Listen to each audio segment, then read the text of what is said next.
नमस्कार बच्चों। आपने एक शेर तो जरूर सुना होगा, गिरते हैं शह सवार ही मैदाने जंग में, वो शख्स क्या गिरे जो घुटनों के बल चले। मतलब जिंदगी में गिरना और फिर उठकर ऊपर चढ़ते जाना, यही जीवन है। और यही है हमारे आज का विषय भी। दोस्तों, अक्सर देखा है हमने कि लोगों के जीवन में जब परेशानी आती है तो वो टूट जाते हैं और फिर वापस खड़े होने की हिम्मत ही नहीं जुटा पाते। ऐसे कई उदाहरण हमने सामने देखे होंगे हमारे। और आगे फिर उसी परेशानी का रोना रोते ही रहते हैं। और कुछ लोग ऐसे भी होते हैं जो परेशानियां आने पर टूटते हैं, बिखरते हैं, पर फिर से पूरी ताकत से, हिम्मत से वो खड़े हो जाते हैं और उस परेशानी का डट कर मुकाबला करते हैं। दोस्तों, व्यक्ति की इसी क्षमता को रेजिलेंस कहते हैं। यहां मैं आपको दो नाम बताता हूं। एक हमारे देश के एक दिग्गज और मूर्धन्य कलाकार अमिताभ बच्चन, जिन्हें पूरी दुनिया बिग बी के नाम से जानती है। और दूसरी हैं सौम्या शर्मा, एक IAS अधिकारी। तो पहले बात करते हैं मिस्टर अमिताभ बच्चन की। दोस्तों, 80 और 90 के दशक में बच्चन साहब ने एक से एक हिट फिल्में दी, जिसकी लिस्ट बहुत लंबी है। लेकिन मेरे लिए बच्चन साहब सबसे ज्यादा प्रभावशाली हैं साल 2000 से, क्योंकि इसके ठीक पहले इन्होंने फिल्म प्रोडक्शन शुरू किया, जिसके लिए इन्होंने बैंक से और बाजार से करोड़ों रुपयों का कर्ज भी लिया।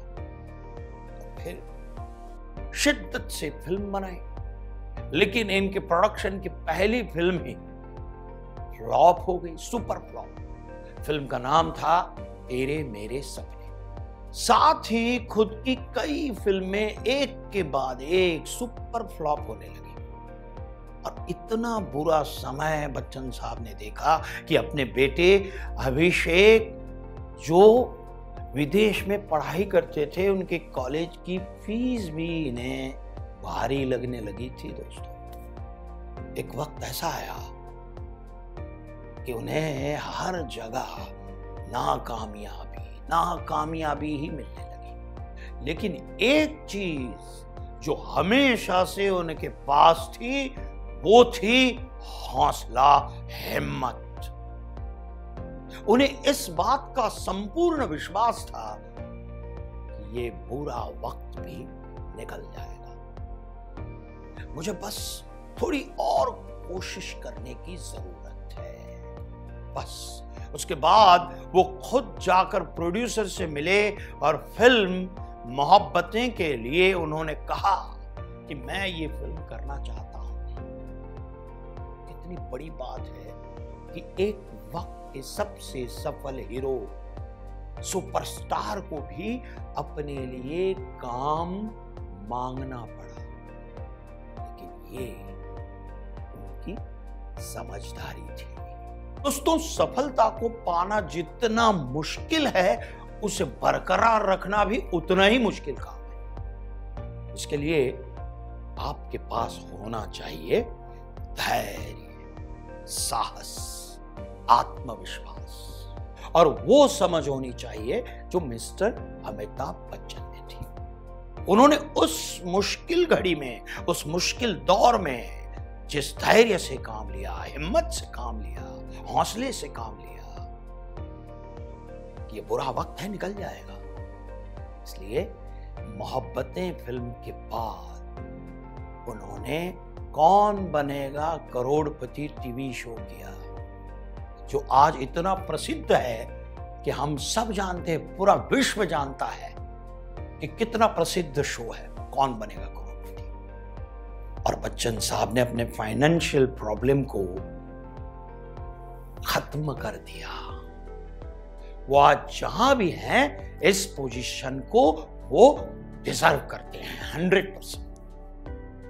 अगर आपके जीवन में भी कोई तकलीफ आए, मुश्किलें आए, जिसकी वजह से आप खुद को कमजोर महसूस करें, तो एक बात याद रखना, खुद को विश्वास दिलाइए और बिल्कुल धैर्य से काम लीजिए। आप जहां थे आप उससे भी आगे निकल कर जाएंगे, ये विश्वास है। आप हर हालात में लड़ सकते हैं, हमारे देश की बेटी सौम्या शर्मा की तरह। जी हाँ, जिन्होंने अपने पहले ही प्रयास में IAS की परीक्षा पास कर ली। लेकिन इसमें नई बात क्या है, ऐसा पूछेंगे आप? उसका जवाब है सौम्या की शारीरिक कमी। 16वें वर्ष में उनकी 95% सुनने की क्षमता खत्म हो चुकी थी। इस परिस्थिति में लोग पढ़ाई करना तो दूर, ठीक से जीवन जीने की हिम्मत भी खो देते हैं कि मुझे तो ठीक से सुनाई भी नहीं देता, अब मेरा क्या होगा, ऐसे सोच के ही हिम्मत हार जाती है। लेकिन सौम्या के साथ ऐसा नहीं था, उन्होंने ऐसा नहीं सोचा। जहां लोगों को कई साल लग जाते हैं UPSC जैसी परीक्षा को पास करने में, वहीं सौम्या शर्मा ने केवल 4 महीने की पढ़ाई में ही इस कठिन परीक्षा को उत्तीर्ण कर लिया, पास कर लिया। सौम्या ने 23 साल की उम्र में बिना किसी कोचिंग के सिविल की परीक्षा दी। 2017 में पहले ही प्रयास में ऑल इंडिया में 9वीं रैंक हासिल की सौम्या जी ने। उनकी मार्कशीट सोशल मीडिया पर वायरल हो गई थी। उन्होंने सभी पेपरों में बेहतरीन अंक प्राप्त किए थे। उनके अनुसार UPSC परीक्षा को क्रैक करना किसी अन्य परीक्षा को पास करने जैसा ही था, जहां आपको केवल उचित योजना और अच्छी रणनीति की आवश्यकता होती है। इतना ही नहीं, जो मेन परीक्षा होती है ना, मेन परीक्षा, वो मेन परीक्षा के दौरान सौम्या को तेज बुखार था और सौम्या बिस्तर से उठ भी नहीं पा रही थी और रिवीजन भी नहीं कर पा रही थी। फिर भी वो पीछे नहीं हटी और UPSC की परीक्षा पूरी की। ऐसे बहुत से उदाहरण मिल जाएंगे जो ये विश्वास दिलाते हैं, हार गिरने में नहीं, हार तब है जब आप दोबारा उठने का प्रयत्न न करें। गिरना तो स्वाभाविक है, लेकिन गिरकर उठना और उठकर चलना और दौड़ना, यही सच्चा जीवन है। साथ ही आपको इस बात पर भी विश्वास करना होगा कि जब आप अपने मुश्किल दौर में हैं, तब आपके जानने वाले, आपके कॉम्पिटिटर, सभी लोग आप पर नेगेटिव कमेंट कर सकते हैं।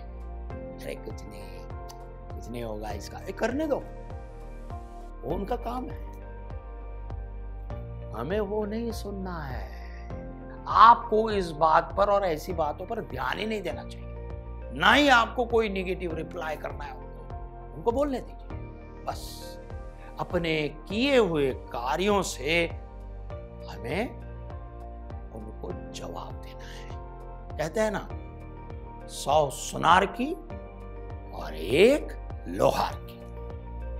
दोस्तों, आपको कॉमा और फुल स्टॉप, मतलब हिंदी में ऐसी डंडी आती है और अंग्रेजी में फुल स्टॉप ऐसे बिंदु की तरह आता है और कॉमा ऐसे आता है, स्वल्प विराम जिसे कहते हैं ना।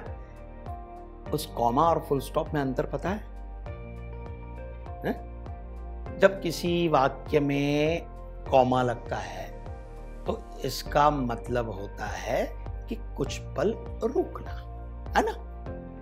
और जब फुल स्टॉप लगता है तो वहां वो वाक्य खत्म हो जाता है।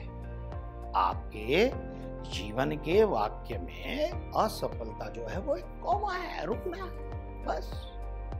आप इसे फुल स्टॉप मानने की गलती कभी ना करें, कभी नहीं करना। ये फुल स्टॉप नहीं है। अगर कॉमा लग चुका है तो कुछ पल रुकें, सोचें और एक्शन प्लान बनाएं और बस आगे बढ़ जाएं।